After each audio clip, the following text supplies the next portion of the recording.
Jack Jackson back again talking about some properties of limits and some theorems that are related to them. This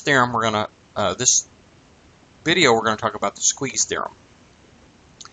So we're going to start by a preliminary theorem here that collects several theorems or several results that have to do with bounds on limits. And so in these results here, we're going to assume that the function f has a limit of L as x approaches C, and the function g has a limit of m as x approaches C. So these limits exist. They are real numbers, L and m. Now, before we just try to get overwhelmed with this, let's just look at the first line here. If f of x is less than or equal to g of x for all x's close to C, so in some interval centered at C here, except maybe for at C itself, then the limit L has to be less than the limit M. Now think about this. It seems to be pretty obvious if you think about it. It says that if F is always below G in this interval, then there's no way that the limit L could be above the limit M. It might be the same, or it might be less, but it can't be above. That makes kind of sense, because F at no point goes above M. There's no way the limit could go above M. Or at no point F goes above G, so there's no way that the limit L could be above the limit M. Now, actually, if that's true, then this next one is automatically true, because if f of x is less than g of x, then certainly the f of x is less than or equal to g of x. So really, I could have gotten by without stating 2, because it's really included in 1, but I wanted to state it here to show you something. When I change this from less than or equal to the less than here on number 2, I still have to keep the or equal to in the final thing, because it is possible to have two functions where one is always above the other, but the limits are actually the same. Okay? Even though this g of x is strictly above f for all the ones that are in there. So that's a possibility. Okay. Okay, and then these others are just variations on that. If really they're saying I just switched the role of f and g here for this one. So really 3 and 1 are really saying exactly the same thing, and 4 and 2 are saying the same thing. But then you can also do this if you let the limit go, let the c be infinity. Okay.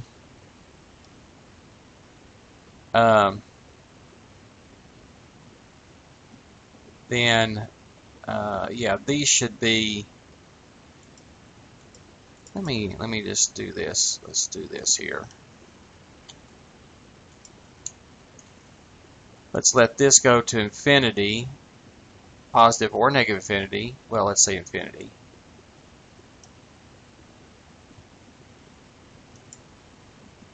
And this one go to infinity. And we'll let it be some other, you know, P and Q or something. Doesn't matter. And then maybe. Okay.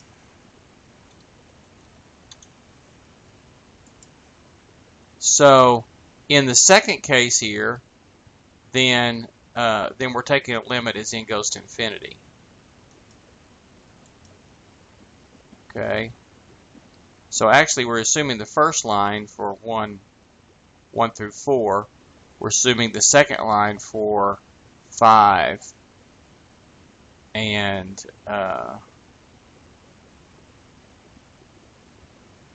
8. 5 and 6. Because this part should be this 5 and 7. These parts should be the same. Here we go. That's what I meant to say. Okay, so anyway, I'll clean this up a little bit, but basically what we're saying here is the limit as x approaches infinity of f of x exists, and this limit exists, then what are we going to get? We're going to get these in the same order. So this is going to be, say, p less than q. Okay.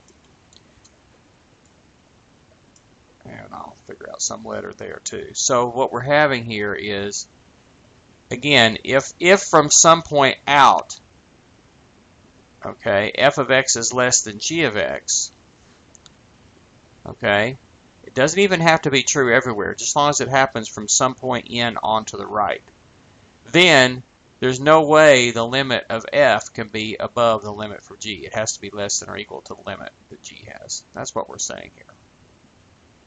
So hopefully those make sense. So let's prove this first one here. So we're assuming this first line, and then we want to prove this here. Let's write out a formal proof of that. So this is going to be a proof by contradiction. So when we do a proof by contradiction, we start with what's given. We're given that f of x is less than or equal to g of x, at least for all x's in some interval here, from c of x, c minus x to c minus k to c plus k, except perhaps right in the center of it at x equals c for some constant k. And then we know that the limit as x approaches c of f of x is L, and the limit as x approaches c of g of x is M. Now, the result we want is that L has to be less than M, or equal to M, less than or equal to M. Now, suppose that theorem is false. If it's false, then L is greater than M. So we're going to assume that it's false and somehow show that this leads us to contradict something up here that's given. This is how you do a proof by contradiction. So by limit law 3, we know that the limit as x approaches c of g of x minus f of x is M minus L. Now by our supposition, if L is greater than M, that means if we do L minus M, that's positive, and so let's call that our number epsilon. Now by the definition of a limit, there's a corresponding delta for this epsilon, so that if x is between c minus delta and c plus delta, then g of x minus f of x is between the limit M minus L minus epsilon and the limit M minus L plus epsilon. But wait a minute, the epsilon is L minus M. So let's simplify. Here we distribute. We get M, 2 minuses makes a plus, so that's actually 2M. That should be 2M minus 2L. And on this side, though, look what happens. Everything cancels out. The L's cancel and the M's cancel, so you get 0. So let's look at this right side here. That's the important part.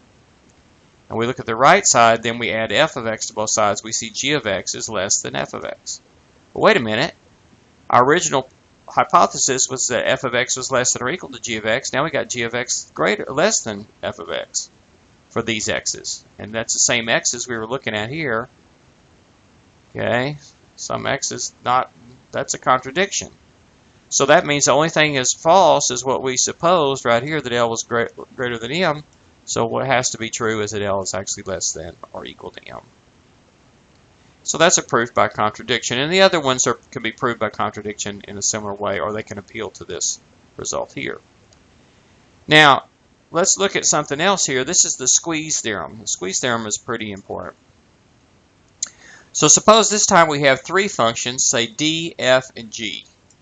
And they're in this order so that the outputs are in increasing order, d, then f, then g. So d of x is less than or equal to f of x, which is in turn less than or equal to g of x. And we want this to be true for all x's in some interval, centered at c, where we're taking our limit, except perhaps actually at x equals c. We don't care what happens there. And we want the limit at d to be the same as the limit at g. We'll just call that L. If that's the case, then the limit at f is also L. So what we've got here is we've got these things in order. We've got the one on this side here. The d is going to L. The g is going to L. Well, where else can f go? It's got to be in between. So think of this as like a sandwich. D and g are like pieces of bread. F is the peanut butter spread on the middle. When you take the limit process, you're applying a steamroller to it. The whole thing gets squished and squeezed down into the same place, down to L. Okay? So, for a formal proof, we need to get we're proving the existence of a limit for f, so we need to manipulate the epsilon and the deltas again. So we're given that d of x is less than f of x is less than g of x for all x's in some interval centered at c, except perhaps maybe at x equals c. And we're given these two outside limits as x approaches c are both L. Now, let's take our limit of f of x. Well, take any epsilon greater than 0. Since the limit of d of x is L, by definition there exists a delta greater than 0, such that if x is within delta of c, then d of x is within epsilon of L. Similarly, since the limit of g of x is m, by definition there's a second delta, call it delta 2, that corresponds to this same epsilon, such that if x is delta 2 close to c, then g is epsilon close to m. Now let our delta be the minimum of delta 1 and delta 2. So then if we choose x's that are between c minus delta and c plus delta, they'll still be between c minus delta 1 and c minus delta 2, and they'll also be between c minus delta 2 and c plus delta 2. So notice that we get this is true, that d of x is this left side, L minus epsilon is less than d of x. But now d of x is less than or equal to f of x, see from here. From here we get L minus epsilon is less than d, d is less than f of x is less than g, less than or equal to g, but then down here we get g is less than or equal to, or less than L plus epsilon. Those m's are supposed to be l's.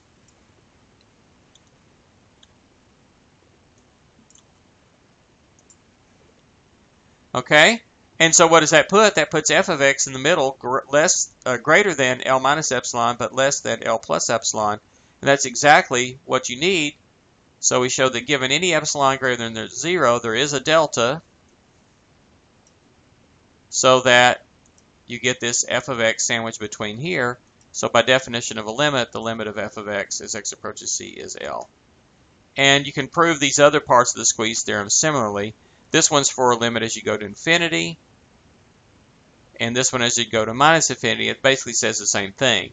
If these are in order here, then you take the limit as you go to infinity. On the outside is both L, then the limit is L here. This condition doesn't have to be true for all x's, it just has to be true from some point to the right forever. And for the condition here, if it's true from some point to the left forever left up to some n, then the limit, and those limits are the same, then the limit in the middle has to be the same too. So all that is just different versions of the same thing, this idea that we're squeezing this thing in between. Okay, now let's look at some application. So we'll use this to find a couple of limits here. We'll look at two examples. So suppose we want to find the limit as x goes to infinity of sine of x over x. Now intuitively, let's kind of figure out what we think might happen. Look at this in pieces. The top, sine of x, the numerator, is going to be oscillating between 1 and negative 1 forever as we go to the right. But the denominator is going to be getting bigger and bigger and bigger and bigger.